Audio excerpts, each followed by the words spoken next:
Hi, my name is Akia Kashif Guy, student number 155-79162. I did not have my student card present, so I'm going to show my one card app. For the purpose of this video, we do not have gloves, but we have some hand sanitizer for hand hygiene, and I am going to clean my stethoscope with some hand hygiene. And I'm also going to hand sanitize my hands.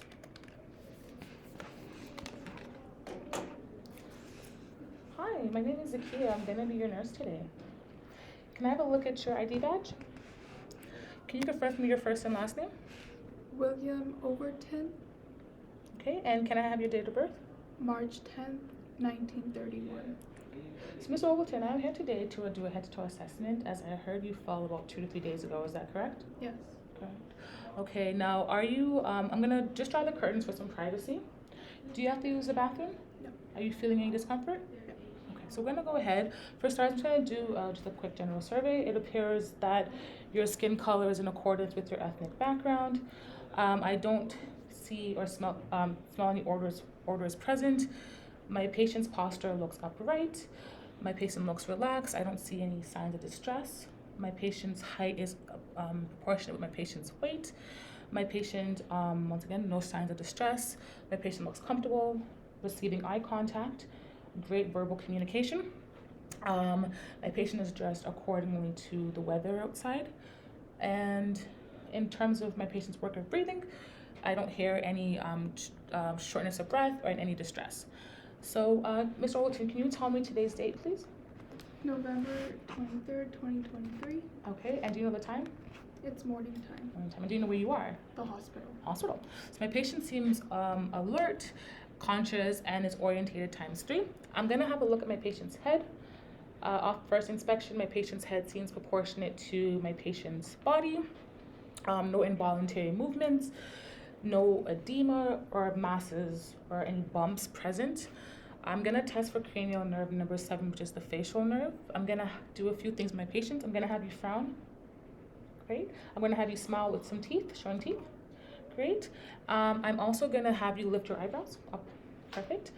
And I'm gonna have you shut your eye tight. And now I'm gonna add some resistance. So you're gonna try to open your eyes against some resistance. Okay. Perfect. Now I'm gonna have you just puff your cheeks. Great.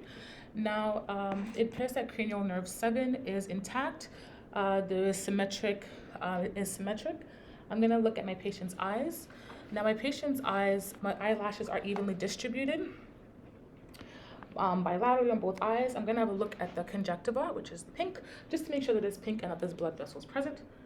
There does appear to be blood vessels present. The sclera is white.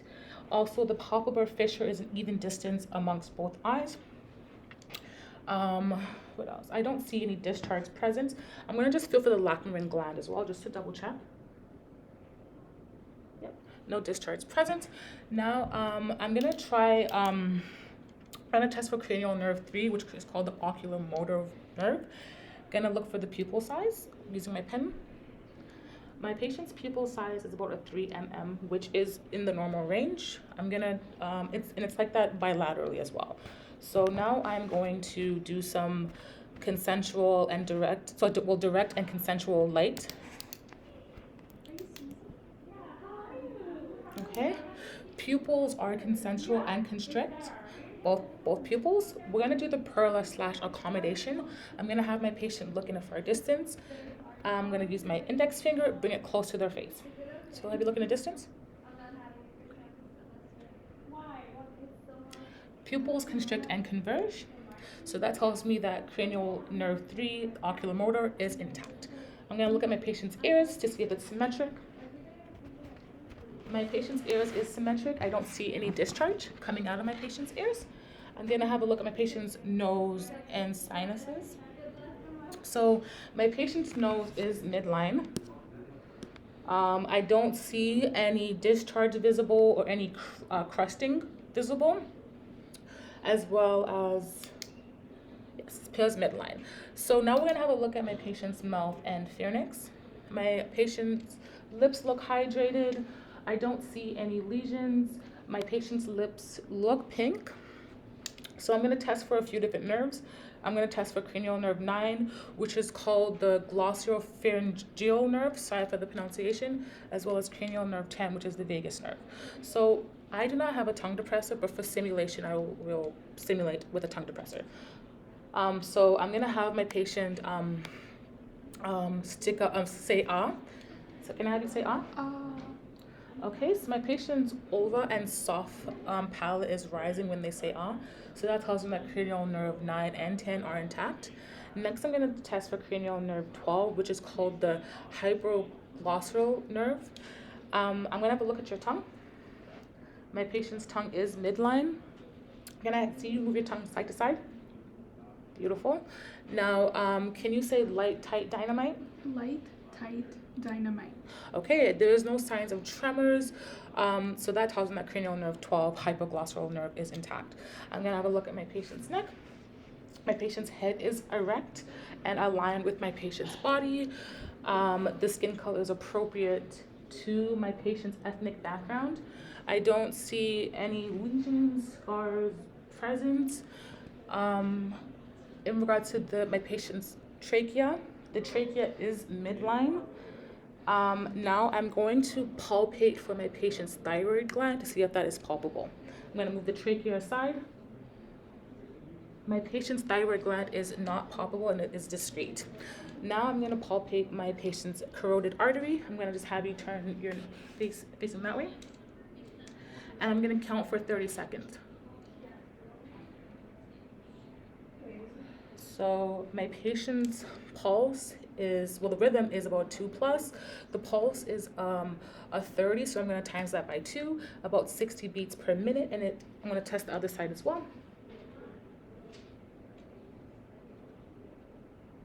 Also the same thing, about 30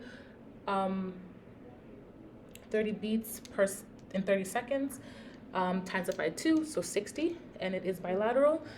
I'm going to test for, I'm going to do another cranial test with cranial nerve 11, which is the spinal accessory nerve. I'm going to have my patient rotate their head side to side.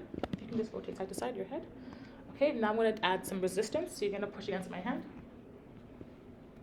Okay, and then I'm going to have you shrug your shoulder up and down. And then we're going to do it with some resistance as well. Great. So that tells me that cranial nerve 11 is intact. I'm going to test, I'm going to look at the intermedullary system and the musculoskeletal system, starting with the upper extremities. The color aligns with my patient's ethnic background.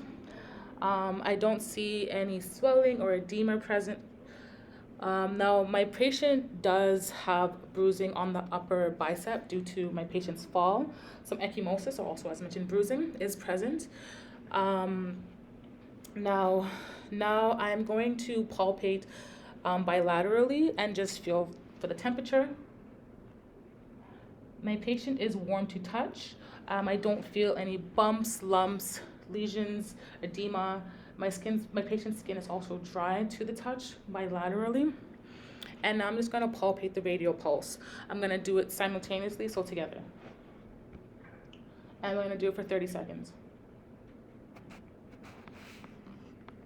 Okay, so the pulse is about 30 as well, times it by 2, about 60 beats per minute. I would say it's at a 2+ rate, and it is equal bilateral, and it does appear regular. When I do a gripping test to see how strong the muscles are within my patient's fingers, they're going to just grip my 2 fingers simultaneously together. And the grip does appear to be strong and strong bilaterally, so in both hands. Now I'm going to have a look at the lower extremities. I'm going to just raise my patient's hands up.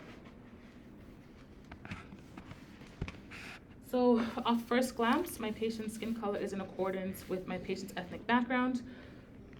Skin appears to be dry to touch. The temperature is also warm to touch. I don't see any deformities present. Hair distribution looks even on both legs. Do you have any tenderness? A little bit. A little bit of tenderness. Do you have any pain? Just a little bit. A little bit as well, okay. All right, so now I'm just gonna pull the pants down and have a look at your thorax, which is your lungs and your cardiovascular. I'm gonna start off with my inspecting my patient's posterior thorax. Inspecting, first glance, skin color appears to be in accordance with my patient's ethnic background. I don't see any scars or lesions present. No skeletal deformities present.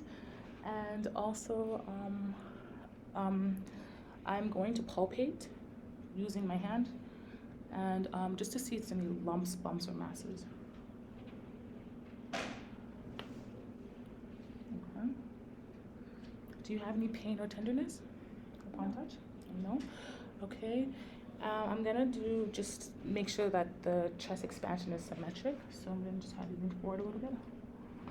Okay, can you take a deep breath? And release. So chest expansion does appear to be symmetric and equal on both sides. Now I'm gonna auscultate. So when you feel the stethoscope, take a deep breath, okay? And I'm gonna do it in a Z motion. So,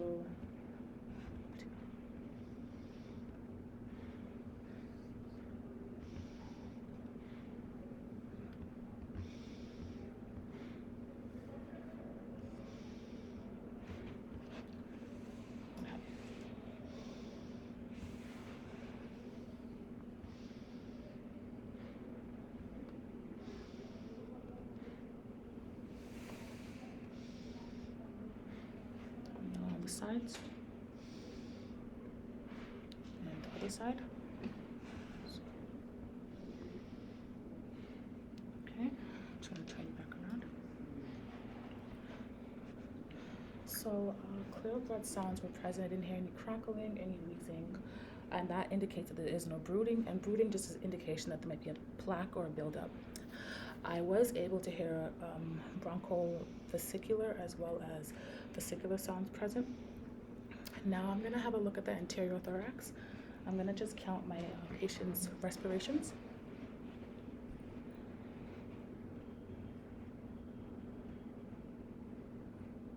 Okay, so at about 16 breaths a minute, the rhythm is regular with a quality of, I would say, about 2+. I'm gonna have a look at the cardiovascular now. I'm gonna auscultate the apical heart rate. The apical is located by the mitral valve. It's gonna be on the left sternal border on the 5th intercostal space. So I'm gonna have a look here, and I'm gonna count for 30 seconds. So we can just lift it. So as mentioned, it's gonna be located by the mitral valve, left sternal border on the 5th intercostal space, mid-clavicular. And 30 seconds.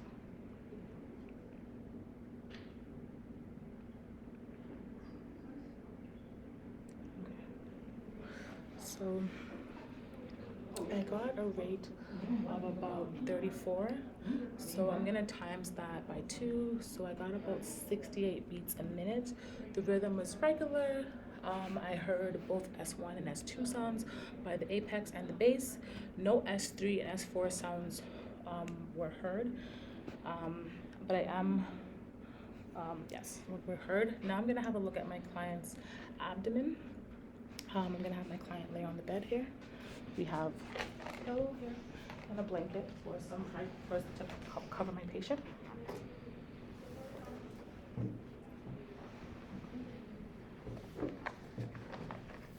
And I'm just gonna cover my patient.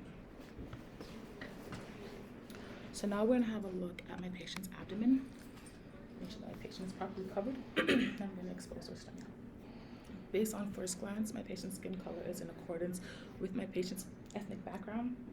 The umbilicus is midline. I don't see any scars present or any lesions. I don't see any strides, which is called also stretch marks present. Now I'm gonna go ahead and auscultate. I'm gonna start in the right lower quadrant, and then I'm gonna go clockwise.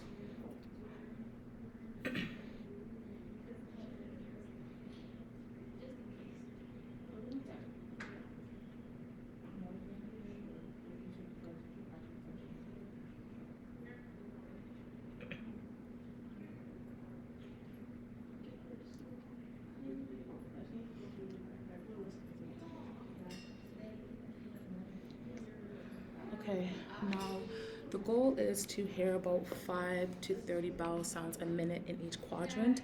I did hear about 5 to 30 bowel sounds in each quadrant for a minute per quadrant. Bowel sounds, I did hear high-pitched gurgling noises. Now I'm going to just palpate.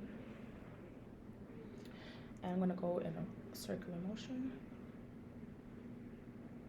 Do you have any pain or tenderness? No. So it appears based on my patient, there's no pain or tenderness present. I didn't see any superficial masses or bumps. And I want to thank my patient so much for helping me today with the assessment. Thank you.